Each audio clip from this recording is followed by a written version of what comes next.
Quem era vice-presidente da Venezuela acabou se tornando o presidente. Nós sabemos o que aconteceu no dia 3 de janeiro, numa operação rocambolesca de um comando militar americano. O presidente Maduro, então, não é? O ditador, ele foi capturado e foi extraído da Venezuela e foi levado para Nova York para ser julgado por um tribunal especial lá em Nova York. E lá em Nova York, já na primeira audiência que já aconteceu, já começou a bater com a língua nos dentes, né? Falando pelos cotovelos e preparando já delações premiadas que vão continuar na segunda audiência marcada para março. Mas a então vice-presidente Delcy Rodrigues, ela, pela Constituição, ela subiu ao poder e foi empossada pelo seu irmão, Jorge Rodrigues, que é o presidente da Assembleia Nacional da Venezuela. Também deu posse para ela o presidente da Suprema Corte da Venezuela. Mas acontece, meu irmão, você lembrou muito bem. Houve uma espécie de lua de mel entre ela e o seu irmão, presidente da Assembleia Nacional, e o governo do presidente Trump. Uma lua de mel, ela colocou em liberdade centenas de prisioneiros políticos, ainda falta cerca de 700, de acordo com a Maria Corina Machado, são 700 presos que estão presos apenas por opinião política. Ainda estão nas masmorras que tinham sido criadas pelo presidente Maduro, porque eram antagonistas do então ditador Maduro. Ainda falta libertar 700. Mas também a Venezuela continuou a sua produção de cerca de 800 mil a 1 milhão de barris por dia.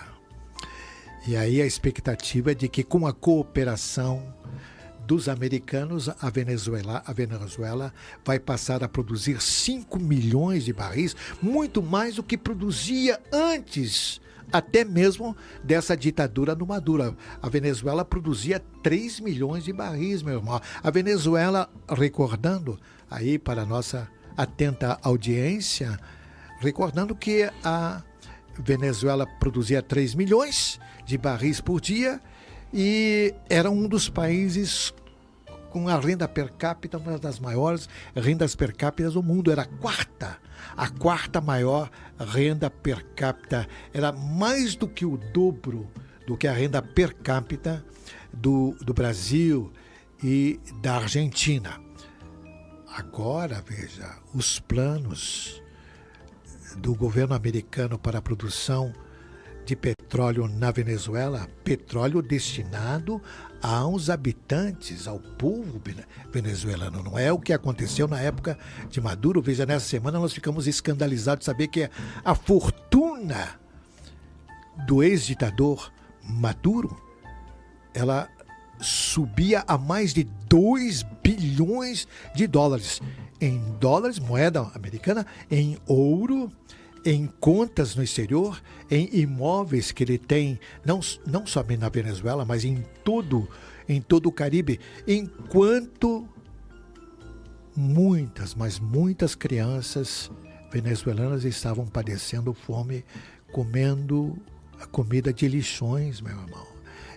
A gente fica escandalizado com isso. Mas ela foi empossada como presidente e aí parece que esqueceu o acordo que ela fez com o governo americano. Ela e o irmão, no mês de outubro do ano passado, tinham feito uma conversa de caráter sigiloso para saber como é que se faria a transição do governo do ditador Maduro para ela, que era vice-presidente, que ia se tornar a presidente. E ela, com todo cuidado, naturalmente, passou se autoproclamar como presidente interina, na ausência do ex-ditador que estava preso lá em Nova York, continua preso em Nova York e vai continuar preso. Mas ela disse, na ausência do Maduro, eu sou a presidente. Ela diz na ausência do Maduro porque ela sabe que o Maduro não vai voltar. Então, aquele que ocupa o poder, meu irmão, acaba ficando mais ambicioso, né? Ela começou a colocar as manguinhas de fora. E nessa semana, você lembrou muito bem, ela disse, eu estou farta de receber ordens de Washington. Ela disse para uma grande reunião de trabalhadores perante o povo venezuelano. E ela disse, em bom som, para quem quisesse ouvir, que o povo venezuelano que ela representa, diz ela, o povo não quer receber ordens dos Estados Unidos. Não é verdade, porque uma boa parte do povo venezuelano está vendo que petróleo está sendo produzido, está sendo extraído e o dinheiro está vindo, mas o dinheiro, meu irmão, ele não é transferido do Tesouro Americano, é uma conta especial que está no Departamento do Tesouro Americano, dinheiro exclusivo das vendas de petróleo venezuelano. O dinheiro sai, mas desde que seja muito bem explicado pelo governo da Delcy Rodrigues qual é a destinação, para quê, como serão empregados esses recursos que são liberados. Meu irmão, tem sido liberados centenas de milhões de dólares toda semana.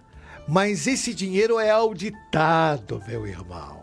Ele é controlado, ele é monitorado para que não venha a cair nas mãos dos narcotraficantes que ainda estão na Venezuela, ainda estão atuando na Venezuela. Eles não foram desfeitos. Não foram desfeitos esses cartéis de narcotraficantes que existem na Venezuela, porque saiu Maduro, naturalmente, criou-se uma situação para a extinção desses grupos. Mas isso está indo au fur et à la mesure, na medida em que os Estados Unidos e ela, a presidente Delcy Rodrigues, estão procurando fazer uma transição para a plena democracia da Venezuela. E nós tivemos também no decorrer desta semana uma palavra muito importante do secretário de Estado, o Marco Rubio, que é o braço direito do Trump.